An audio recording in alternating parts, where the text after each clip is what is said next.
2026년 세상이 미쳐 돌아간다. 트럼프 집권 2년 차, 유가 폭등, 나토의 네이티오 균열. 여러분 상상해봐. 지금은 2026년이야. 전 세계가 아주 제대로 멘붕에 빠졌어. 왜냐고? 그 형님이 돌아왔거든. 도널드 트럼프. 집권 2년 차를 맞은 트럼프 형님, 예전 일기 때 기억나. 트위터연 X로 키보드 배틀이나 뜨고 로켓맨 드립이나 치던 그 시절. 야, 그때는 차라리 순한 맞이였어. 이번엔 진짜 장난이 아니야. 그냥 Make America Great Again 외치는 수준이 아니라 아예 내 구역 나와바리 건드리면 다 뒤진다를 시전하고 있거든. 영화 대부 알지? 보스가 조직원들 쫙 깔아놓고 시가 딱 물고는 오늘부터 이 구역은 내가 접수한다. 딴 놈들 얼씬도 하지 마라 선언하는 거. 지금 트럼프가 딱 그 모양새야. 베네수엘라 독재자를 진짜로 담가버리질 않나. 뜬금없이 동맹국 영국 앞바다에서 러시아 배를 털어버리질 않나. 에이, 똑똑이 형. 아무리 그래도 미국이 러시아 배를 건드려 3차 대전 각인데? 라고 생각하시죠. 근데 그것이 실제로 일어났습니다. 오늘 이야기는 단순히 늙은 대통령이 노망나서 미쳐 날뛰는 이야기가 아니야. 이건 철저하게 계산된 아주 소름 돋는 미국의 부동산 알박기 전략에 대한 이야기입니다. 이름하여 21세기판 멀로 독트린 내 땅에서 나가. 오늘의 똑똑이의 지식학개론은 트럼프의 서반구 요새와 전략과 한국의 위기에 대한 이야기입니다. 영상 시청 전 구독, 좋아요, 알림 설정 부탁드립니다. 여러분의 관심은 영상 제작에 큰 도움이 됩니다. 자, 그럼 이야기가 시작됩니다. 영국 앞바다의 해적왕.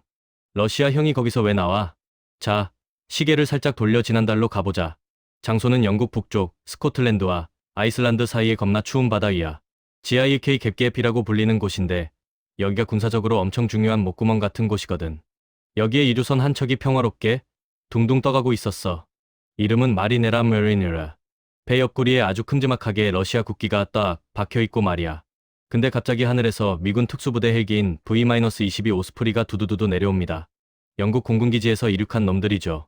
그리고 미 해안경비대 코스트가드 특수부대원들이 영화 미션 임파서블 찍듯이 배 위로 레펠 타고 뛰어내립니다. 미군 freeze, hands up. 움직이면 쏜다. 러시아 선장 동공지진 일으키며 보드카 뿜음. 아니 형, 미쳤어. 여기 공해상이야. 그리고 우리 러시아 배라고. 이거 주권 침해인 거 몰라? 푸틴 형한테 다 이른다? 미군, 응, 이르든지 말든지. 너네 싣고 있는 그 기름, 냄새 좀 맡아보자. 킁킁. 이거 베네수엘라 산이지. 압수. 이게 무슨 상황이냐고요? 마치 GTA 게임에서 별 5개 뜨고 경찰 헬기 뜬 상황이랑 똑같습니다. 미국이 남의 나라 배, 그것도 핵보유국인 러시아 국적의 배를, 심지어 동맹국인 영국 앞바다까지 쫓아가서 털어버린 겁니다. 무려 2주 넘게 대서양을 가로질러 추격전 끝에 말이죠. 사실 이 배, 족보가 좀 복잡해. 원래는 그림자 선단 섀도우 플리트이라고 들어봤어? 러시아나 이란, 베네수엘라 같은 애들이 미국의 제재를 피하려고 20년 넘은 똥차 배들을 사들여서 위치, 추적기 AIS 끄고 몰래 기름 파는 유령선들이야. 공해상에서 배끼리 기름을 옮겨 싣는 환적 수법으로 스탁을 하는데 미국이 이걸 모를 리가 있나? 미국 입장에선 야, 너네 라카칠 새로 하고 아이디 바꿨다고 모를 줄 아냐? IP 추적 다 했어. 내 눈엔 다 보여. 하고 쫓아가서 멱살을 잡은 겁니다. 실제로 미국은 과거에도 이란산 기름을 실은 배를 이런 식으로 납포한 전력이 꽤 있거든. 근데 이번 사건이 충격적인 건 그 근처에 러시아 군함들이 뻔히 있었는데도 미국이 보란듯이 이 짓을 저질렀다는 거야. 자칫하면 미러해상 교전, 아니 3차 대전 터질 뻔한 상황인데도 미국은 어쩌라고 꼬우면 현피 뜨든가 시전. 트럼프의 빅픽처 돌로 독트린, 멀로 독트린을 예토전생시키다. 도대체 미국은 왜 이렇게 막가파로 나오는 걸까? 단순히 트럼프가 성격이 불같아서. 아니요. 이건 아주 치밀한 계획입니다. 바로 200년 전 무덤 속에 있던 멀로 독트린을 예토전생시켰거든요.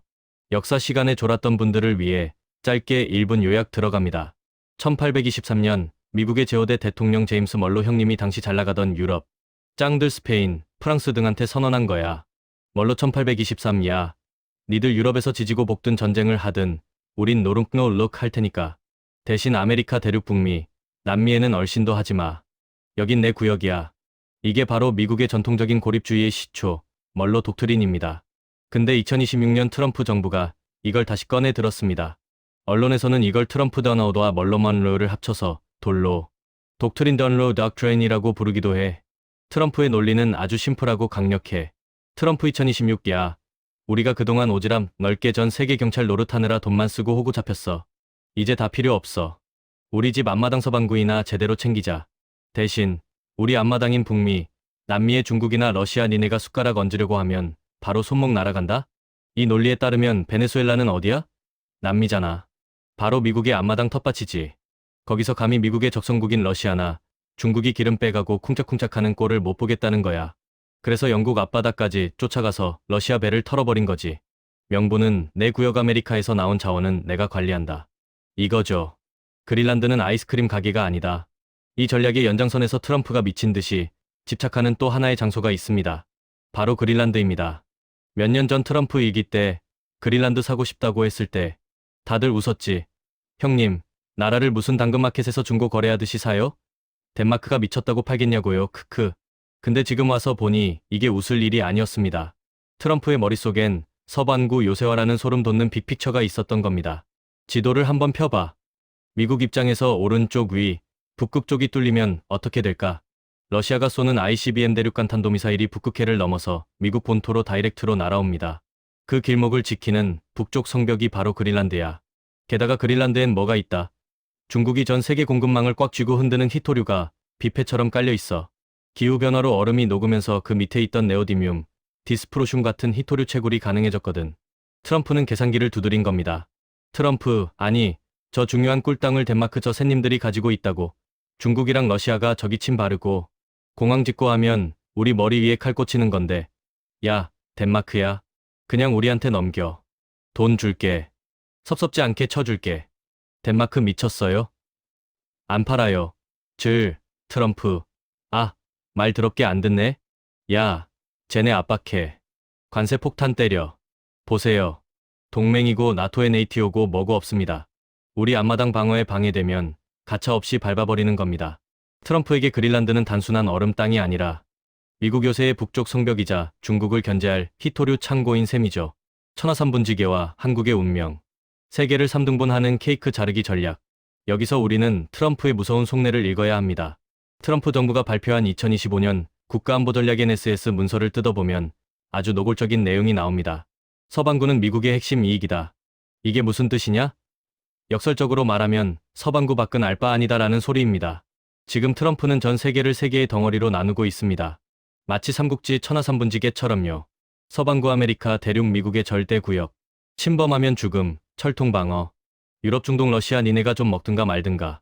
적당히 타협하고 철수. 아시아 중국 니네가 알아서 해. 단, 우리한테 경제적 피해만 안 주면 됨.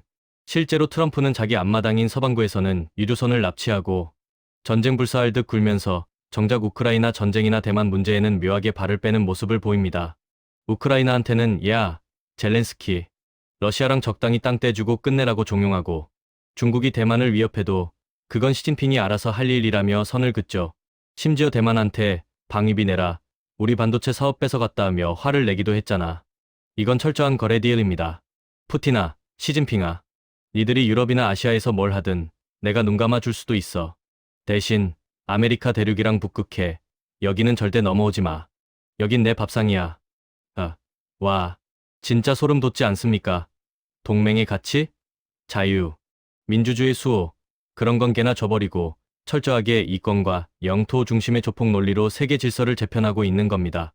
낙동강 오리알이 된 나토, 그리고 한국. 이 상황에서 가장 멘붕 터진 건 누굴까요? 바로 유럽, 나토의 네이티오입니다. 75년 동안 미국 형님만 믿어요 하고 살았는데 형님이 갑자기 나 이사 간다. 니들 집세 방위비는 니들이 내라라며 짐 싸들고 자기 집 아메리카로 들어가 버린 꼴이거든요. 문제는 이게 남의 일이 아니라는 겁니다. 우리 대한민국은 어떨까요? 우리는 지정학적으로 서반구가 아니라 아시아, 즉 미국의 앞마당이 아닌 중국의 앞마당 바로 옆에 붙어 있습니다. 트럼프의 논리대로라면 한국은 미국의 핵심, 수비 지역인 서반구에서 벗어난 일종의 옵션 상품이 될 수도 있다는 겁니다. 북한 김정은이 이걸 모를까요? 기가 막히게 알죠. 김정은 오호라, 트럼프 형이 이제 멀리 있는 친구들은 신경 끈다 이거지. 아메리카 퍼스트라며? 그럼 내가 여기서 미사일 좀 쏘고 설쳐도 미국이 예전만큼 바로 달려오진 않겠네? 완전 게이득. 이게 진짜 무서운 시나리오입니다. 북한은 지금 러시아랑 포괄적 전략 동반자 관계를 맺고 사실상 혈맹 수준으로 밀착했습니다. 근데 미국은 러시아랑 너네 구역 인정해 주게라며 뒤에서 딜을 하고 있어요. 자칫하면 한반도 문제에서 미국의 개입은 줄어들고 북한과 러시아의 목소리가 확성기 튼 것처럼 더 커지는 최악의 상황이 올 수도 있다는 겁니다. 우리는 지금 미국의 서반구, 올인 전략 때문에 낙동강 오리알, 아니 태평양 고아가 될 수도 있는 절체절명의 위기입니다. 각자 도생의 시대. 자, 정리해봅시다. 트럼프는 지금 전 세계 경찰 배지를 떼어버리고 아메리카 대륙이라는 거대한 저택에 샷건 든 집주인으로 돌아갔습니다. 내 집 서반구에 들어오면 다 쏜다. 근데 남의 집 일은 니들끼리 알아서 해라. 우리 입장에선 진짜 환장할 노릇입니다. 혈맹이라고 믿었던 형님이 나 이제 내 가족만 챙길래라며 방문 걸어 잠그는 꼴이니까요. 심지어 문틈으로 야, 너네 우리 집에 계속 들어오고 싶으면 입장료 방위비 분담금 10배 내라고 소리치고 있는 상황입니다. 이제 우리는 단순히 미국 형님 도와주세요유라고 징징거릴 때가 아닙니다. 형님이 방문 걸어 잠그기 전에 문틈에 발이라도 끼워 넣든가 아니면 우리 스스로 도둑을 때려잡을 몽둥이 자주국방, 핵잠수함 혹은 그 이상의 걸를 키우든가 해야겠죠. 국제정세에 영원한 적도 영원한 친구도 없다지만 요즘은 진짜 영원한 내 편은 내 통장 잔고랑 내 주먹밖에 없다는 말이 뼈저리게 느껴집니다. 트럼프 형님 집 지키는 건 좋은데 멀리 사는 동생들 전화는 좀 받으시죠. 보이스피싱 취급하지 마시고요. 오늘의 한 줄 요약. 트럼프의 아메리카 퍼스트는 사실 아메리카 대륙 아메리카스 퍼스트였다. 근데 우리 집 주소는 아시아인데 어쩌지? 이상 똑똑이의 지식학개론이었습니다. 구독과 좋아요는 사랑입니다.